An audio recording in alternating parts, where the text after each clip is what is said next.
Northgard is one of the most innovative and refreshing real-time strategy games in the world right now. It is one of the games I play the most with my IRL friends, and it just came out on the mobile phone. So today I am honored with the opportunity to give you 154 tips and tricks for this game.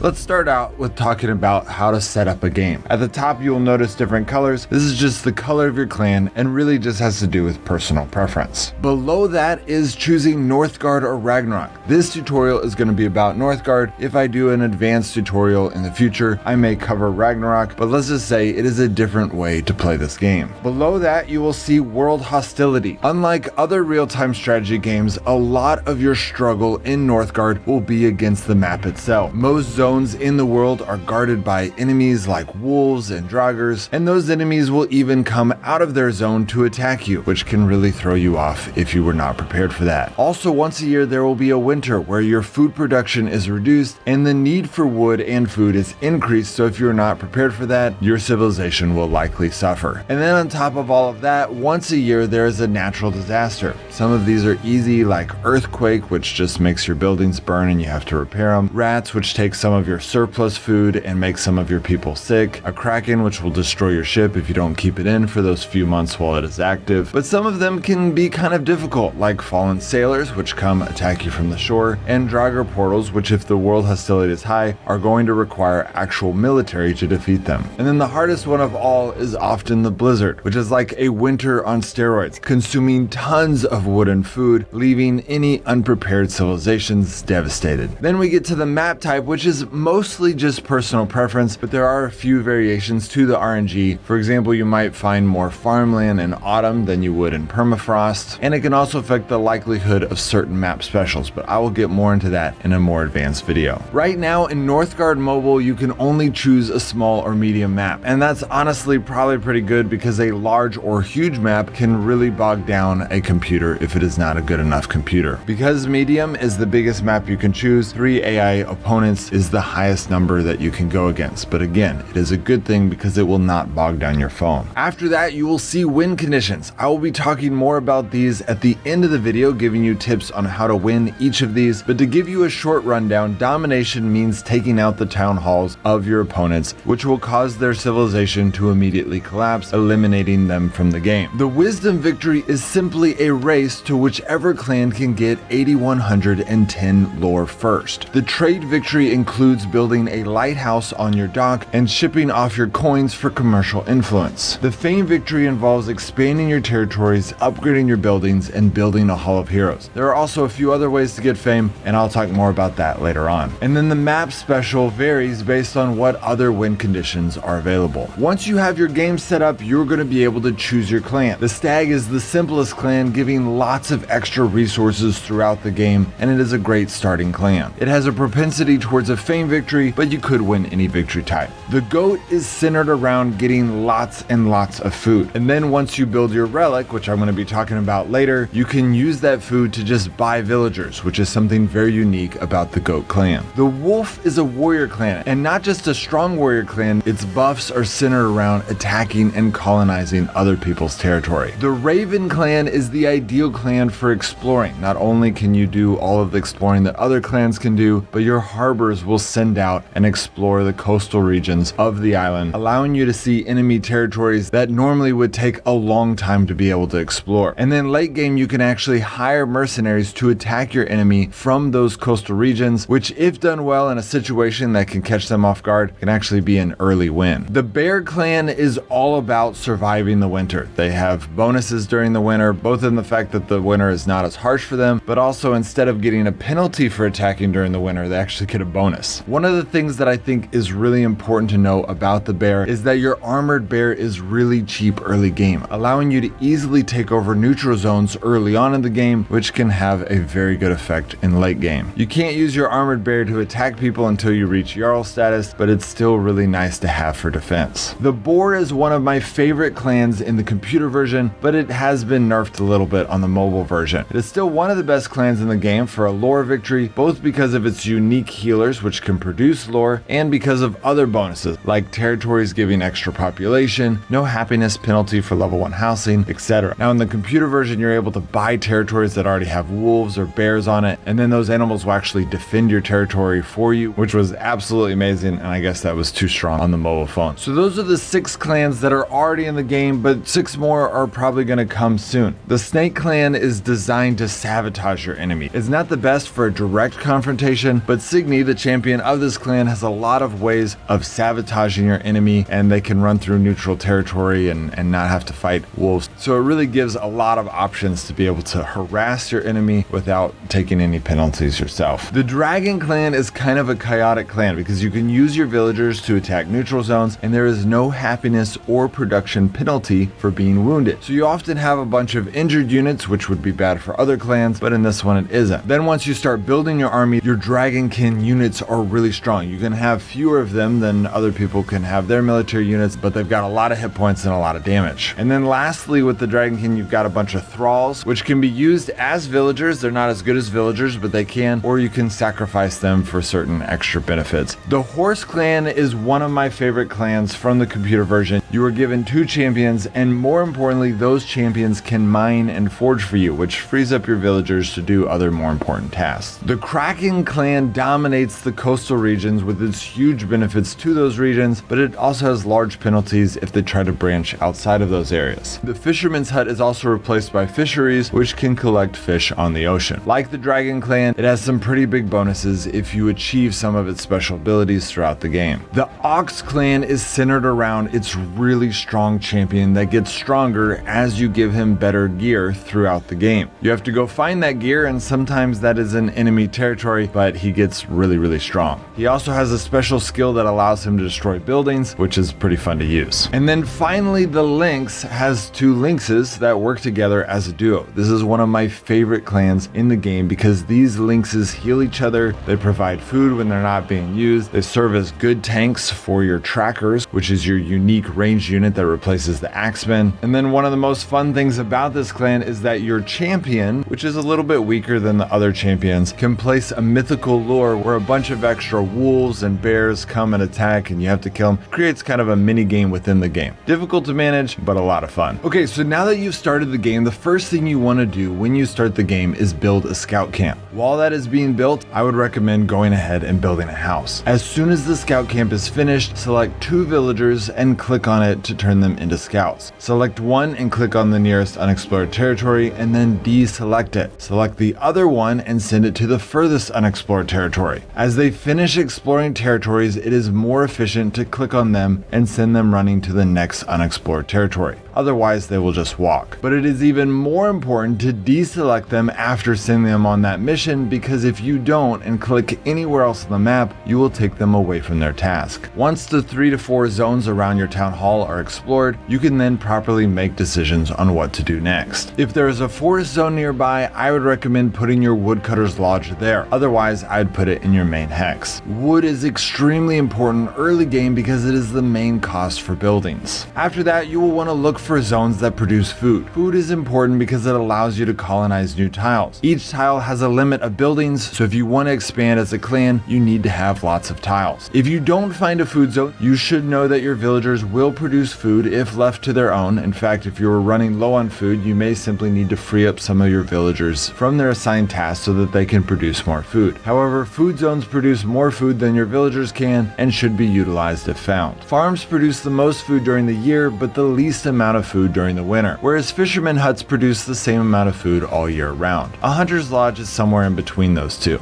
If you ever find a double food zone, it should be treasured. These are rare and can be leveraged later on by adding a silo, which increases food production on the entire zone. As you are establishing your supply of wood and food, which are the 2 primary resources, you will need to start on or keep in mind the 3 secondary resources. The first of these is crowns. The best way to get crowns in the game is to find a zone stone that you can put both a market and a trading post in. This is important because when you later upgrade these buildings, their bonuses benefit each other if they're on the same tile, allowing you to produce a lot of gold. But for clans that don't need quite as much gold, players will often just use a shipping dock on their main land, which produces a smaller stream of gold for a little bit of lore fame, depending on what you're going for. The second resource to keep in mind is happiness. This will come easier for some than others depending on your clan. The most straightforward way to create happiness is to build a brewery. Happiness affects how quickly villagers come to your land. If it is not clear to you already, every time you build one of these buildings, you need to equip it with villagers, which you can do by selecting them and clicking on the building, or by selecting the building and clicking this plus people sign until it is full. The third resource to keep in mind is stone. Stone's primary use is to upgrade buildings. The first building you have to upgrade is your town hall, which increases your housing population, but after that, upgrading a building allows you to put an extra worker in it and increases the effectiveness of those workers throughout the zone. While building your supply lines of primary and secondary resources, you need to keep on top of your available housing. When your housing reaches a max, your civilization simply stops growing, which can cause a significant disadvantage later on in the game. You can also keep your population high by making sure that your villagers don't die from being attacked by wolves, draugrs, or other hostile elements of this map. This is easily done by selecting them when they have low health and moving them away for just a split second so that the hostile forces focus on the higher health villager, and then you can send them back into the fight. If you do this a lot, you will have a lot of injured units, which unless you're the dragon clan, affects the production and happiness of your civilization. And while some clans have some unique ways of healing, the most common approach to healing is building a healing hut. You will also notice right next to housing a warband number, which limits how many military units you can have in your civilization. As you progress through the game, it is more important to increase this number than it is to actually have a military, because if this number is high, it is easy to turn your villagers into an army at a moment's notice. This brings us to the third tier of resources you'll want to pay attention to. The first of these resources is iron, which can be mined the same way as stone by using a miner's hut. I didn't mention this with stone, but once the deposit is finished, it is important to destroy the mining hut so that you can replace it with a more productive building and not pay for its upkeep. Iron allows you to recruit your war chief, which is the most important and powerful unit in your army. It also allows you to upgrade units in the forge. By upgrading civilians, you can increase their production, and by upgrading military units, you can give them better stats. Finally, you can also use iron to build a relic, which can be placed as a building to give a strong buff to your civilization. These relics have a lot of variety based on the clan you choose, so I will cover that more in an advanced video if I do one. Another third tier resource that is important to mention is lore. Even if you are not going for a wisdom victory, it is important to have some stream of lore because the benefits gained from these technologies can be a game changer for any victory type. The top tree usually has to do with wood, food, and happiness. The middle tree is mostly just about military, and the bottom tree has to do with trade and often getting more lore. Once you get 6 technologies, you will get to choose one of these extra blessings, which are very powerful buffs. My recommendation for most clans is Baldur's Blessing to get the extra happiness, but sometimes Freya's or Jord's Blessing is a better option. The third resource in this category is fame, which can be gained in a lot of different ways. The 3 main ways are colonizing zones and conquering things in the game that produce extra fame, like the Wolf's Den or the Wyvern. And then the final resource in this category is commercial influence, which can be gained by building a lighthouse on your longship dock and then trading your coins for commercial influence. This also gives your civilization extra happiness. So that is an overview of how to play the game and how to get all of the resources in the game. But I still have a few more tips for you on how to finish a game. The trade victory allows for the fastest economic win possible, but it costs money, which can make you vulnerable to being conquered by your enemy. So if you're going to go for a trade victory, make sure you have lots of money and good defenses. The fame victory is quite the opposite. Almost everything you do to acquire fame also strengthens your clan. If you are winning in fame, you are probably the strongest nation. But if you aren't the strongest, this is the easiest one to stop because all they need to do is take away a few of your territories. The lore victory is quite a bit slower than the first two, but it is the hardest to stop. Just like fame, advancing in lore gives bonuses to your nation. But unlike the fame victory, your lore cannot be taken away from you. So if you have a strong lead to being the first to get those 15 technologies, and you can stop people from doing those other victory types, then there is usually nothing they can do to stop you except trying to destroy your town hall. A domination victory can be the fastest way to win against a weak opponent, but it also requires fighting at a disadvantage because players can build defense towers in their land, which does not count as a building and can help their troops defend their territory against you. Northgard Mobile does not have true multiplayer yet, but it is important to note that when playing ranked games on the computer, domination victory is often what ends up winning the game. And then lastly, the map special can range from anything to a quest that if you complete that quest in the map special, you will win the game, to some kind of bonus that amplifies your win in one of the other victory types. The variety of map specials is too much for me to cover in this video, so I will cover this if I do more Northgard videos. So that's it guys, hope that helps you get started in the game. As I mentioned, this is one of my favorite games that I play with my IRL friends and family. I could not recommend it more, which is why I'm so grateful that they're sponsoring me. Alright guys,